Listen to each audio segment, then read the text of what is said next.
Well, so good to be back with you. My name is Jeff Fuller, J Fuller Interviews. Subscribe on YouTube, J Fuller Interviews. We are on Instagram and Twitter as J Fuller Interviews, and also join the Facebook group, J Fuller Interviews, now on all the podcast channels as the Backfire Podcast with Jeff Fuller of J Fuller Interviews. And again, that's on Apple iTunes, Spotify, as well as Google Podcasts. And we believe people's stories make your story better if we will just make the time to take the time and listen to one another and from one another, because there's certainly things that we can learn from them. And one with a great story is the one, the only Mr. James Donaldson. James, welcome back. Jeff, hey, how you doing today? And hello to your audience out there.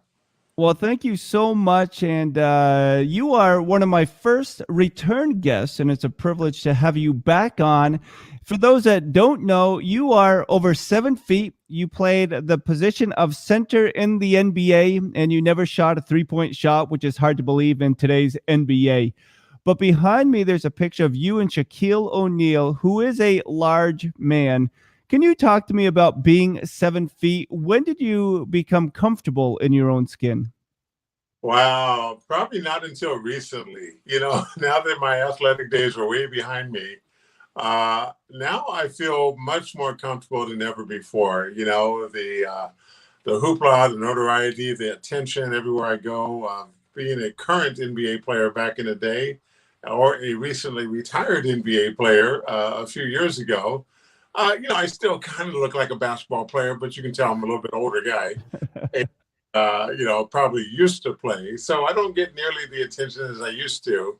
So now I feel much more comfortable than ever. I mean, I think it just takes a while to grow into a body this size. Ask any other 7-footer out there, or someone who's dealing with weight issues, 400, 500, 600 pounder. It takes a long time to ever get comfortable with their body image and have to realize that that's their body image.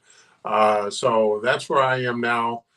And I feel great. I've been through some trials and tribulations, but that's what we're here to talk about a little bit. Thank you so much, Jeff. Oh, definitely. And I had the privilege of interviewing Xavier McDaniel a little while ago, and he shared how when he first shaved his head, the barber actually messed up, but he got so much response about how cool he looked that he decided to keep it. When did you start shaving your head? Well, it started thinning out pretty good in my mid-30s. So, matter of fact, I was just watching an old ESPN interview of me back in the day when I was with the Dallas Mavericks. I was about 32, 33, and I can tell I was thinning then. I don't think I paid attention to it then, but I can see now on the camera, wow, I was getting kind of thin up top. So it was probably when I headed overseas after my NBA career was over. My last year was 1996 with the Utah Jazz. So I went overseas for the next 4 years and played in Spain, Italy, and Greece. Then I shaved my head, the last remaining strands of it, and I've been that way ever since. And I just wanted to go to this picture that you played against some of the greats. This is against Kevin McHale. Obviously, there's pictures of you playing against Patrick Ewing, Akeem Olajuwon, all the great centers back in the day, Kareem Abdul-Jabbar. When you think about your experience, can you look back with great joy for those opportunities, or do they kind of get lost at times because maybe you didn't get to play as long as you wanted to, or didn't win that championship that was elusive? I look back at my NBA career and I enjoyed every single moment of it. I don't think I ever had a bad day, even when I came crumpling down in a heap at the summit in Houston. Playing against Akeem Olajuwon and Ralph Sampson and all those guys, where I ruptured a patella tendon and I was out for the next 8 months. Even that day is memorable, painful, but I never regretted a single moment of my NBA career, NBA life. I played it to the fullest. I tried to be the very best I could be, and that's all I could really ask for. Yeah, I came up short, didn't win any championship rings, competed in the Western Conference finals, the Eastern Conference finals, but we never quite made it to the championship round. But I'm in a large group of folks who've never made it, never won, as you know. So I don't feel so bad in that company. There's a lot of us who didn't make it that far. No, and you represent a very small percentage of those that made it in the NBA. So we certainly congratulate you on that fact. You shared, and I always go back to this story. I know you probably grow tired of it, whether it's on the radio show 8, 9 years ago or when you came on to this YouTube program before. About, I believe you were in high school and your high school coach blacked out all the windows and the doors so he could get you in the gym and let you participate without possibly being mocked or made fun of by classmates. Could you just share that story again? And how important was that for you to know that a coach cared enough about your self-esteem at that point? Yeah, we talk about growing into my body. At that point in high school, I was painfully shy and very, very introverted. I kind of tried to sink into the wall, walking up and down the hallways in high school, and hoping nobody saw me, hoping nobody recognized me, hoping I can disappear. I was just terribly, terribly uncomfortable with the body I had, and being a kind of a shy, introverted kid anyway, that didn't help. My dear old coach, who's passed away now several years ago, Chuck Calhoun, saw what kind of kid I was, but he also saw this tremendous potential inside of me, that if he could just tap into it and get me to tap into it, we might be able to make something out of this. So he asked me to come out for the team my sophomore year, and I turned him down flat and stayed as far away from the gym as possible, except for PE class. My junior year, he tried a different tactic. He said, James, why don't you come on out and practice with the team? You don't have to dress up. I know you don't feel comfortable with your body. You don't have to put those little skimpy shorts on, the little skimpy tank top and run on the court. You just stay in your, oversized, baggy sweatsuit that you're wearing and just practice with the team. And I did that. I started doing that my junior year. Just starting to get a feel for the very first time with basketball. I had never played before.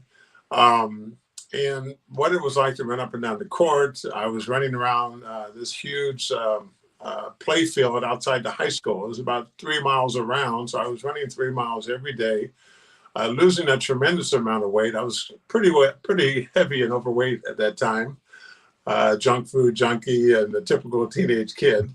I lost a lot of weight, got myself into some sort of athletic shape, and practiced with the team every single day during my junior year.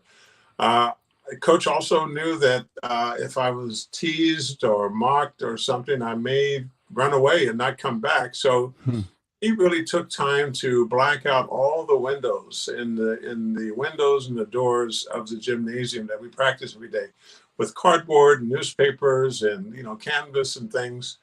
It was all blacked out. So the other kids outside the gym couldn't peek in there and stare at me and make fun of me and get me feeling overly self-conscious and want to quit and run away. And that was probably the most instrumental step that any of my coaches ever took. It took a very special person like Chuck Calhoun to realize that, hey, this kid, if we just get him to take the baby steps, one day he can lengthen his stride and take off running. And that's what I did. I played my first official high school basketball game as a senior, and I stumbled and bumbled my way into double-figure points, double-figure rebounds, and enough potential to garner the attention of George Raveling up at Washington State University, where I took off, and that's where my career took off from there. Yeah, it's pretty remarkable story, and to have coaches like that know how to speak to kids is huge. What type of family did you grow up in? Were they aware and cognizant of that insecurity, or you being an introvert, or did they just kind of push you out to have you fly on your own? No, I came from a very caring, supportive, loving family, a military family. My dad was an Air Force technical sergeant for 20 years. And we didn't move around to a lot of different bases. We basically grew up in Travis Air Force Base by the Bay Area in California, an hour or so from Sacramento, where I eventually grew up. So he was that strict military kind of disciplinarian who made sure that our chores were done, our homework was done, and all the things around the house were done before we had any kind of time for recreational stuff. He was a pretty good, decent sized guy himself. He looked very athletic because he was always in shape, and military training had him doing push-ups and sit-ups, every single day for all of the years I was at the house there. So he was always in great shape, probably about 6'3", about 225, 230 or so. And so he wasn't an athlete though. He didn't play sports. He didn't allow time for sports for him, and barely allowed time for sports for us. I was a good student, but still, like I said, a little bit shy and introverted, mainly because of my size and my weight. But I was a good student. I loved going to school. I loved reading. I loved learning. I loved being by myself a lot of times. I had a few high school friends, but not many. I had a bunch of pets at the house, a dog, cat, guinea pigs, whole flock of pigeons in the back, a big old pigeon coop. So I had all these things growing up, along with three other siblings, two brothers and a sister. And I think the most fortunate and advantageous part of my growing up years was that both my parents were in the house and in the home throughout our growing up years. They stayed married for over 35 years or so. And that's something that so many of our kids, our youngsters, just don't get the opportunity to have. For me, being a boy and being a male, a positive parental male role model who really cared about us and set out to do the best he could for us, along with a nurturing, supportive mother and a great partnership team of raising all of us to do the best we can do. I look at so many of my colleagues and they don't come from that kind of background. And I really feel Right. for them because you can sense that there's a void in their lives of somebody who really took that role and really cared about them from the starting point to where they are now. Yeah, I certainly agree with that. Again, James Donaldson, former NBA center, making some time. Before I was full time at the church, I was a director of mentoring, and we found that so many students would have benefited from having mom and dad living together in a healthy family structure. But Right. James, you mentioned that knee injury. What other physical injuries did you have in the course of your NBA career, or just playing professionally? Uh, During the NBA career, mainly, along with the knee injury, which kept me out for about 8 months, but I made it back in time for training camp the following season. I had a stress fracture in my lower right leg, and I could hear it actually fracture during a game. I think this was the first time. Let's see, we were in the playoffs with Seattle SuperSonics. I was with the Dallas Mavericks. I used to play with Seattle. Yeah. I think it was number 2 team going against the number 7 team, and for the first time ever, a number 7 team upset a number 2 seeded team. Uh, and I was hurt and injured in the first game of the playoffs and sit out the rest of the playoffs Well. and had surgery after that to repair a stress fracture with a metal plate in my leg that's still there to this day, 30 years. So those are my two major injuries. You get your bumps and bruises, and I got a typical finger of gnarled knuckles and things like that from getting it tangled up in jerseys and banging them against the rim and things. But that was my two major injuries that really caused me some time to sit out and have to go through surgery and repair and rehabilitation from there. And that moves us to the next topic, a more serious topic of you found yourself in the hospital a little while ago, and that's going to lead to um, some of the concern that's been revealed and your new book that's coming out celebrating your gift of life. And can you just share what happened, what landed you in the hospital in this setting? Well, I came down with what's known as an aortic dissection. I don't know if you know much about the aorta, but it's this big, huge blood vessel that comes into your heart. And, it's made up of 3 different layers of tissue. And my layers of tissue started separating and blood started flowing between the tissues, making them very, very vulnerable, very potentially able to rupture. And if they rupture, then you're just around for a half a dozen heartbeats more before you just bleed out and you just don't come back. You're done. Um, up until this point, I was 56, 57 years old. I was running 3 or 4 days a week, running 3 or 4 miles at a time. I'm in the gym 2 hours a day. I did this all through my growing up years up until the time I had my heart issues. So it came up on me unsuspectedly. It's one of those insidious, quiet, no signal kind of diseases that come. And this is why it's so important to pay attention to our health and our heart, especially. I'm out trying to play some golf with some friends of mine in January 2015. And I could tell I was not feeling really well. My back was killing me. I was sweating profusely, felt nauseous, and just not feeling good. And I told the guys, hey, I don't feel very good today. And we didn't even get the tee off the first tee. I just told the guys, hey, I got to go and see my doctor and see what's going on with me. I remember barely making it to my doctor's office, a short drive of 10 to 15 minutes, and seeing his reception counter in his office, and everything just went black. I blacked out right there in the office.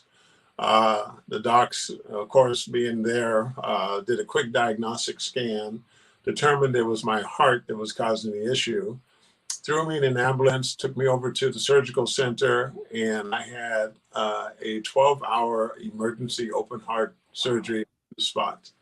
They saw it open my breastbone and everything else, and opened it all up, took my heart out, repaired it, and put it back in. I woke up 2 weeks later after a 5-day medically induced coma to make sure that they kept my body temperature low and chilled my blood so I wouldn't hemorrhage in my brain, that my body would be very much near in a comatose state, so that it could possibly recover. Hovering between life and death many, many times through those days, and then waking up 2 weeks later in intensive care where I stayed for about 2.5 months. So this came on me very suddenly, Jeff. I had no idea I had any issues with my heart. It was later determined, they ruled out things like Marfan syndrome, other heart-related issues, especially with big, tall, gangly people we have from heart issues sometimes.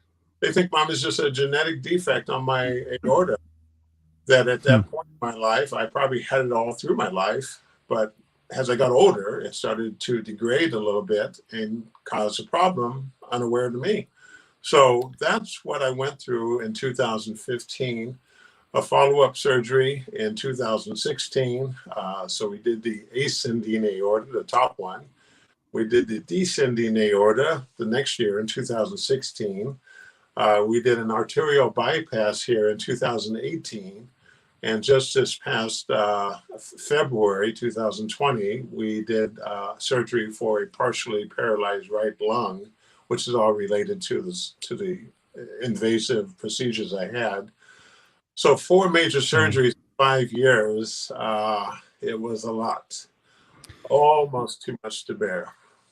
Well, and that kind of leads into the crux of the conversation, because the last time I interviewed you, you were so vulnerable and candid that we were so happy, pleased by the grace and the timing of which you made it to the doctor's office, and that they were able to do those surgeries. But you just shared how your recovery, it led you to some places that were foreign, or thoughts of self-harm and some other attributes. And on your website, Standing Above the Crowd, and we'll link to this on the YouTube page as well, but you talk about mental illness. And I mentioned your new book coming out, Celebrating Your Gift of Life, and we'll bring a picture of that up after. But can you just talk again about some of that struggle, not physical health, but that of mental health?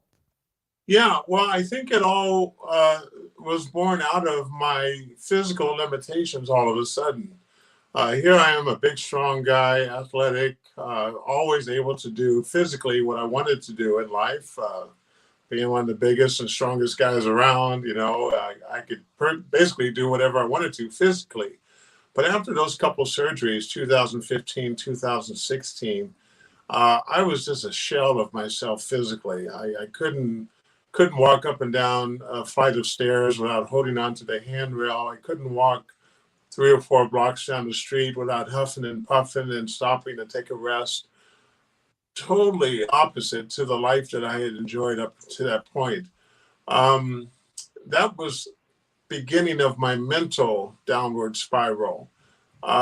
2016, I went through a divorce from my wife, totally unexpected. I had no idea that something was brewing like that. 2016, I also lost my mother. She passed away. 2018, I finally pulled the plug on my long-running Donaldson clinic physical therapy business that I had been running for 28 years. And it was just one big heavy blow after another. These big shoes that dropped and dropped and dropped again. And I just kept saying, wow, I don't know how much more I can take. 2018 was the worst time. This was when I really entered into a very deep, deep place of depression and anxiety and suicidal ideations, and just really trying to struggle how to make my way out of the thing. I didn't know what to do. And again, James. Yes. Go ahead, Jeff.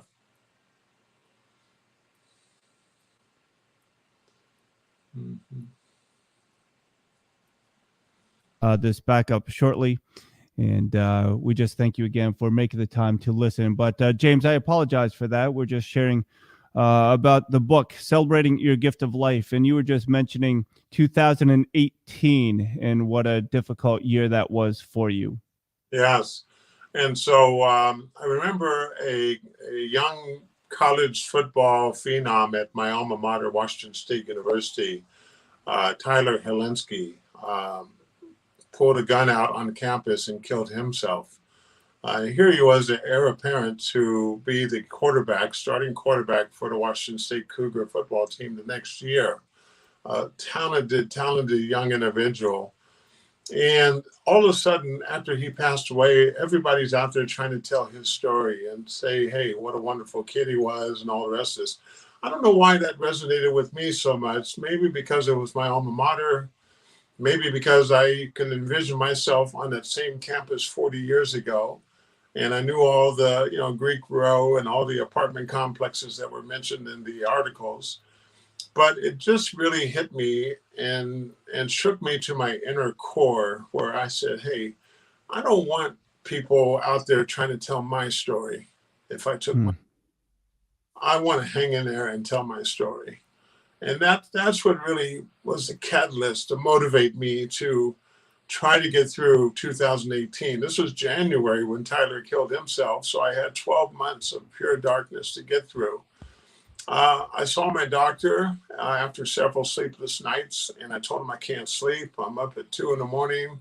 My mind is racing 100 miles an hour with only 2 pathways. One, how to figure out how to get my life back on track again with my business, with my finances, with my relationships, and 2, how to exit this world. Those were the only 2 thoughts I had.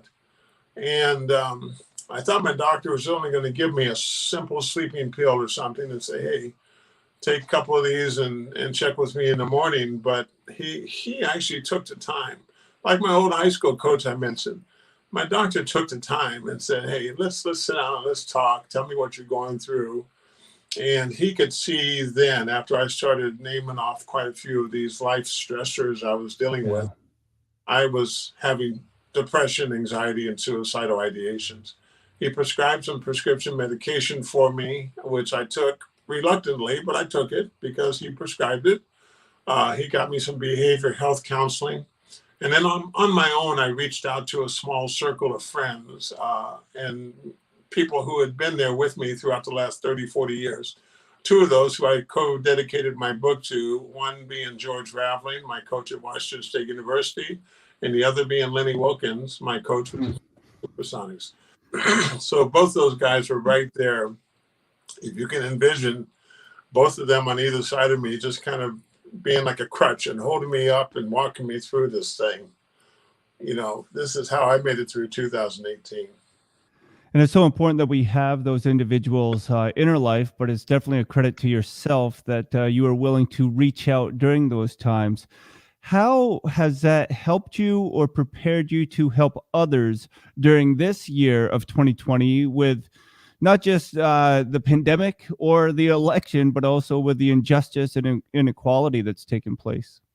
Well, it took me a good 9 or 10 months before the darkness started lifting, even a little bit in 2018. But once it started lifting, I started to realize this is why God uh, left me here. He Hmm. didn't take me away, or he didn't allow me to take myself away. He gave me just enough encouragement each and every day to make it through another day. And I always knew he was there. I never felt completely alone, even though physically I was totally alone most of the time. God was always there, and I'm just kind of very, very grateful that he was, and he's always promised to be there. Luckily, luckily, he was hanging on to my hand, because if I was hanging on to his hand, I'm sure I would have let it go a long time Hmm. ago Hmm. and stayed away from it all. So he held onto my hand and walked me through all of this, with the eventual realization that the reason I'm still here is because I have a story to tell. Over the 40 years, I've built a platform of a retired professional athlete that people still are drawn to. The attention that athletes and entertainers get in society is something that you just can't put a price on. The ability to tell a story, being a big, strong African American man who's not afraid to cry, not afraid to ask for help, encouraging other people to ask for help. That's why I'm here. And I started up a foundation to help out with just that reason, just that purpose in mind, to provide resources and to be a listening ear to so many people. A lot of people call me, text me, email me, and share their stories with me because they know I've been through that. I've been there and I've done that. Mental health is one of those things that, unless you've actually gone through it, you have no idea. You have no Yeah. idea. Again, James Donaldson, making some time, and your previous book, Standing Above the Crowd. Did you feel like that would be your only book, or did you always think that there was something unfinished that you would need to tell? Well, when I wrote Standing Above the Crowd about 10 years ago, I had, and I still have enough content to make part two. Yeah. I never got around to it. I still have all the content, so part two may be coming one day, but I never envisioned I would write a book about mental health, depression, and anxiety, and suicide prevention. I had never in my wildest dreams envisioned this would be me writing a story like this and telling the world, sharing my story with the world, and giving helpful hints and tips on how to work your way through this stuff. But God works in mysterious ways. We know, Jeff, and He's Yeah. using to be able to deliver this message and to be there for others who are struggling with the very same thing. You just watch, Jeff, after this pandemic is over, people are going to have mental issues and challenges for the next decade or two. All the jobs they've lost, all the identities they've lost, their homes they've lost, their loved ones they may have lost to the COVID virus during this. We've lost almost 300,000 people in this pandemic in America. Everyone is untouched by this situation. The children who haven't been to school all year and learning remotely, this has been a very, very disruptive time in everyone's life. And mental health issues will be with us for a long, long time to come. And I just encourage each and every one of you out there, go see your professionals, get some Hmm. help, and put your tight inner circle of friends around you, and make sure that they're on speed dial and you can call them even at 2 in the morning. Well, I think that's also why the book Celebrating Your Gift of Life, your second book, is so timely, and it's coming out shortly for those affected by this pandemic. But if you could return to that high school student that was practicing with the windows closed where classmates couldn't look in, and they would have said, like, or you would have thought that was the most difficult thing you would have had to endure. What advice would you tell them for the future? Tell yourself for the future that you would be helping people now with what we've been currently going through. Yeah, that no matter what you're going through, there's a bright side somewhere. It's a great hymn we sing at church all the time. There's a bright side somewhere, and you got to keep on working and keep on looking until you find it. But it's there for each and every one of us. It may be just around the corner. It may be miles and miles and years away, but you can't give up. The reason my foundation name is Your Gift of Life is because I want everybody to realize how precious this gift of life is. We can't just discount it and throw it away or tarnish it or treat it cheaply and unworthy. It's the most valuable gift that we have, and we have to treat it as such. Take care of yourself first, and then you can reach out and take care of those around you. And they likewise, they take care of themselves. They can reach out and take care of you. This is my most powerful message I can share with everybody today. Well, I certainly agree, and risk of sounding or over spiritualizing as I can do as a pastor or hyperbole. I look at this picture behind me, you playing against Kareem Abdul-Jabbar, one of the greatest basketball players ever to play the game. You're playing against him and holding your own. Some would say that was the highlight of you as a man, as a person. But I believe now with this book, Celebrating Your Gift of Life, what we are currently going through and enduring, I think this might be why you were created in your greatest work to help people during these days. So, James, thank you so much for putting in the time and sharing your story and being so vulnerable with us during this time. Thank you. You know, with God's grace, I've been able to build this platform. Basketball was just something I happened to be doing along my life journey. But this is really my calling, to be an advocate and a voice for mental health awareness, suicide prevention, especially for our young generation of students out there, middle school, high school. For men, I want men to be able to be vulnerable, to open up, to share, to talk, to open up and ask for help. And everyone out there just really needs to take care of their mental health as best they possibly can. Well, James, once more, thanks so much for making the time. We want to stay in touch, and as soon as this book comes out, I want to order the pre-release, and just to not just to encourage you by a book sale, but I just know that's going to help me reach out and minister to other people, and for me just to make the time to reach out to those, because we all get depressed, and there's some uncertain days that are around us. So, James, thanks so much. Right. And Jeff, I just finished another proofread of the book before it goes out to printer this weekend. And it still brings me to tears just to read the story and everything I put in there. So thank you. Thank you very much. And just seeing this picture of where you were to where you've come, we just take great delight in knowing that we all have a story to learn from. James, thank you again. Okay. Thank you very much, Jeff. Be well. Thank you. And again, that's James Donaldson. Make some time. Thank you for making time to listen and share this with others. Jay Fuller Interviews on YouTube. Please subscribe to that. Join the Facebook group Jay Fuller Interviews, as well as on Instagram and Twitter. And on the podcast channels. I enjoy the podcast because you can easily share that with one another. People's stories that make our stories better.